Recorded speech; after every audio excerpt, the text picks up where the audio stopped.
दिल्ली सरकार द्वारा जो है शराब नीति के खिलाफ लगातार भाजपा जो है प्रदर्शन कर रही है। जिस तरह से वार्डों में ठेके खुल रहे हैं उसके खिलाफ आप लोग भी प्रदर्शन कर रहे हैं, ठेकों का विरोध कर रहे हैं। अब दिल्ली सरकार को क्या कहना चाहेंगी आप?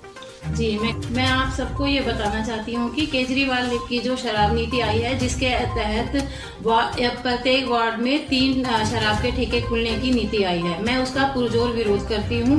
हमारे वार्ड 71S में भी पहले से एक ठेका और 2 और ठेके खोलने की परमिशन आई थी।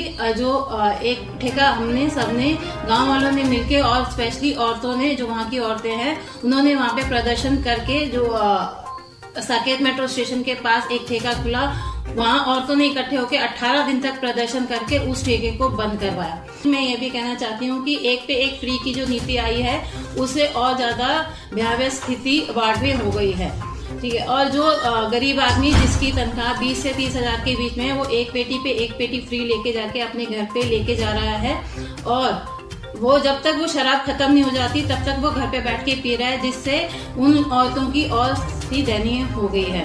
उनके घर में खाने को रोटी नहीं है, बच्चों के लिए फीस नहीं है।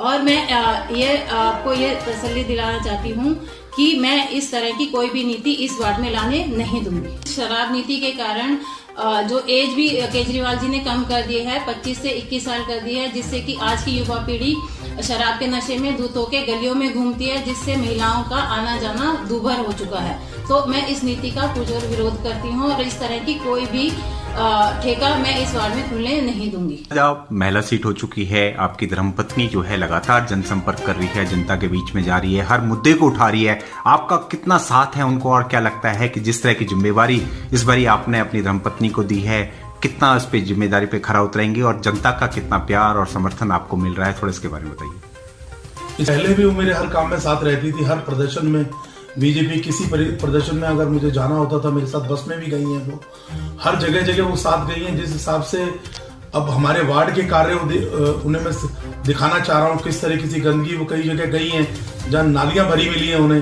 तो उन्होंने उस बात के लिए एमसीडी वालों से भी बात की है और देखा है कि वे नालियां क्यों भरी पड़ी हैं, क्या मुसीबत है जिसकी वजह से नालियां साफ नहीं हो पा रही है हमारी। उसके हिसाब से हमारे वार्ड में हम चाहते हैं जितना काम हम कर पाए, मैडम और मैं मिलकर दोनों सफाई में जितना हम काम कर पाएंगे मुझे खुशी होगी, क्योंकि जिस तरीके के हालात आम आदमी पार्टी के हमारे विधायक ने यहाँ कर दिए हैं, और कोई रोड नहीं बनी है, सैदलाजाब और नेसराय गांव को नरक बना दिया इन लोगों ने।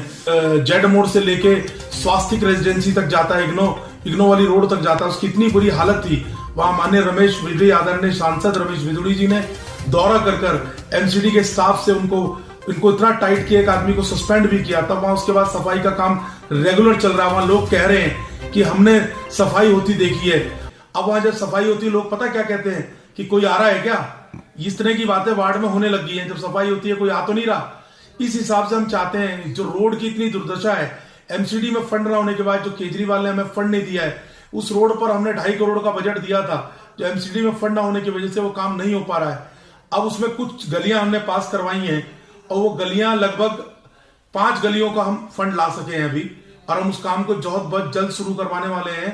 जगहों में कई पॉइंट, सबसे बड़ी जो हमारी समस्या वो कूड़े उठने की है। कूड़े उठने की इतनी प्रॉब्लम है आप सोच भी नहीं सकते हैं। और जहां कूड़ा हमारे वार्ड में गिरता है सब लोगों का, सतवड़ी के अंदर आपको मालूम होगा, सतवड़ी के अंदर एक पॉइंट है, वहां छतरपुर के लोग तो डाल सकते हैं, वहां भाटी वार्ड के लोग तो डाल सकते हैं, लेकिन जिस वार्ड में वो कूड़े की साइट है वहां सैदलाजा वार्ड का कूड़ा नहीं डाल सकता। ऐसा क्यों?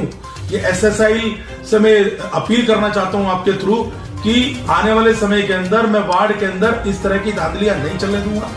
जिस तरह के हमारे 8 टिपर हैं, अगर 8 टिपर वो नहीं चल रहे हैं तो उनको तुरंत प्रभाव से चालू किया जाए, लोगों के घर से कूड़ा उठाया जाए। लोगों को इस तरह की परेशानी बिल्कुल नहीं होनी चाहिए। आने वाले समय के अंदर एमसीडी के अंदर जो सुधार मेरे से संभव होंगे, मैं और मेरी वाइफ उसको करके दिखाएंगे। इस वार्ड को हमें नंबर 1 बनाना है दिल्ली के अंदर। एसडीएमसी के अंदर हम इस वार्ड को 1 साल के अंदर नंबर 1 बना के छोड़ेंगे सफाई और लाइट में। डेफिनेटली भाजपा की सरकार आने वाली है। जिस तरीके से लोग केजरीवाल से गुस्सा हैं, मैं वार्ड के अंदर जा रहा हूं, हमारे वार्ड के अंदर केजरीवाल को लोग शराब नीति की वजह से औरतें गालियां दे रही हैं। उनके एक परिवार के अंदर एक लड़का भी एक्सपायर हुआ है, जो इनकी एक फ्री नीति के कारण उसने 2-3 पेटी लिया था, जब तक वो खत्म नहीं पीता रहा, परिवार उजड़ गया है। आज उसकी वाइफ को खाने के घर में रोटी नहीं है। मैं उस घर में गया था, उसकी दयनीय स्थिति देखकर मुझे बड़ी तकलीफ हुई। आपका मुद्दा जो है नगर निगम के चुनाव में उठेगा? 101% उठेगा जी। अगर ये शराब नीति अगर केजरीवाल ने वापस नहीं ली ना, तो बीजेपी जो कल पूरी दिल्ली में वार्ड में 4 जगह धरना दे रही है, इस धरने को हमारे प्रदेश अध्यक्ष भाई आदेश गुप्ता जी ने खुद जाकर दिल्ली की दुकानों को 2 दुकानों को बंद किया है। इन्होंने नीति देते वक्त पैसे के चक्कर में ऐसी जगह ठेके खोल दिए हैं जहां अनऑथराइज्ड इलाका है, जो अननोटिफाइड रोड है, जिन पर ठेके नहीं खुल सकते थे, जहां स्कूल मंदिर पर ठेके नहीं खुल सकते थे, इन्होंने वहां भी ठेके खोले हैं। अब एमसीडी ने बंद कर रही है। नीति थी अगर एमसीडी से, क्योंकि केजरीवाल जी सारे काम अंधेरे में करते हैं। इन्हें मालूम है कि आपको रोड नोटिफाई करनी चाहिए थी। इन्हें मालूम, इन्हें ध्यान ही नहीं रहा कि एमसीडी इन्वॉल्व हो जाएगी बाद में। जो रोड नोटिफाई अगर आपके पास पेंडिंग पड़ी हुई है, जो आपको याद होगा कि एक बार 2007 में जो सीलिंग का मैटर चला था, उस समय शीला दीक्षित के बाद 3200 रोड नोटिफाई करने के लिए गई थी। अगर उन रोड को नोटिफाई कर दिया गया होता तो आज बहुत सी रोड कॉमर्शियल होती, तो आज वो ठेके वहां खुल सकते थे। लेकिन इसने इस बात पर कोई ध्यान नहीं दिया, क्योंकि इनकी कोई नीति नहीं है। वार्ड वासियों से क्या कहना चाहेंगे और किस तरह की सेवा करेंगे आप लोग? वार्ड वासियों को मैं ये कहना चाहूंगा जी, जो हमारे अंतर्गत काम आएंगे, लोगों को ये भी सोचना पड़ेगा, दिल्ली सरकार के और एमसीडी के काम बहुत अलग होते हैं। दिल्ली सरकार की जो पीडब्ल्यूडी जो 60 फुट से रोड ऊपर है, वो नाला भी पीडब्ल्यूडी के अंदर आता है, उसकी सफाई भी पीडब्ल्यूडी को करनी है, हमें सिर्फ गाद उठानी है। अगर मेरी जो सोच रहेगी, इसके अंतर्गत आने वाले समय के अंदर मैं ये चाहूंगा कि हमारा वार्ड सफाई के अंदर और छोटी छोटी गलियां, तकरीबन जो गांव की गलियां हैं उनको बनवाने का, और लाइट, किसी भी खंबे को बिना लाइट के मैं नहीं छोड़ूंगा। आने वाले समय के अंदर मैं अपनी जनता से अपील करना चाहता हूं, वार्ड की से, जिस तरीके से मैं बिना किसी पद पे रहते हुए किसी संवैधानिक पद पे नहीं हूं, और मैं लोगों के मैंने मकान बनाए, लोगों की घरों की सफाई, नालियां तक मैंने साफ कराई हैं। इस तरीके से अगर वार्ड के लोगों ने मैडम को मौका दिया, उसी तरीके से हम 24 घंटे अवेलेबल रहेंगे। मैं इसलिए चाहता हूं जनता हमें मौका दे और हम चुनाव लड़ें और जीतें, ताकि हम लोगों की सेवा कर सकें।